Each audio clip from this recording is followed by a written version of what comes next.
వికారాబాద్ జిల్లా యాలాల మండలం విశ్వనాథపూర్ యాలాల మండల కేంద్రంలో వరి ధాన్యం కొనుగోళ్లు అస్తవ్యస్తంగా మారాయి. రోజుల తరబడి రైతులు కొనుగోలు కేంద్రాల వద్ద పడిగాపులు కాస్తున్నా ధాన్యం కొనుగోలు చేయడం లేదు. ప్రభుత్వం అధికారుల తీరుపై రైతులు ఆగ్రహం వ్యక్తం చేస్తున్నారు.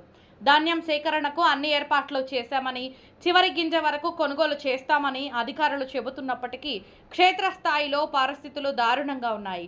కొనుగోలు కేంద్రాలకు లారీలు రావడం లేదు. అధికార యంత్రాంగం రైతుల బాధలు అర్థం చేసుకుని వెంటనే లారీలు వచ్చేలా చర్యలు చేపట్టాలని పలువురు రైతులు విజ్ఞప్తి చేస్తున్నారు.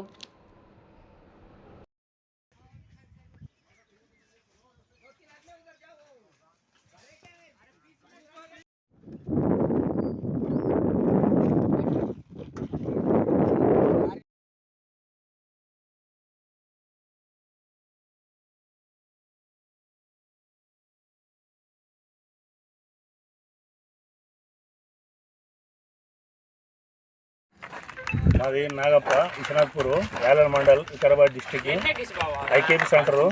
వీడికి 15 లారీలు పోయినాయి. ఇంక 25 నుంచి 30 లారీలు వడ్లున్నాయి. రైతులు వానలు పడుతున్నాయి, చాలా తిప్పలు పడుతున్నారు, నానుతున్నాయి, ఆరబెడుతున్నారు, నానుతున్నాయి, లారీలు దాకా తిప్పలవుతున్నది. ఇప్పుడు ప్రభుత్వం అద్దుకొని ఏమైనా లారీలు పంపిస్తారు, దబదబా వడ్లు వెళ్ళిపోతాయి, రైతులు బాగుపడతారు, చేసిన వాళ్ళు బాగుపడతారు. ఐకేపీ సెంటర్లు కూడా మంచిగా ఉంటుంది అని చెప్తున్నాను ప్రభుత్వానికి విజ్ఞప్తి.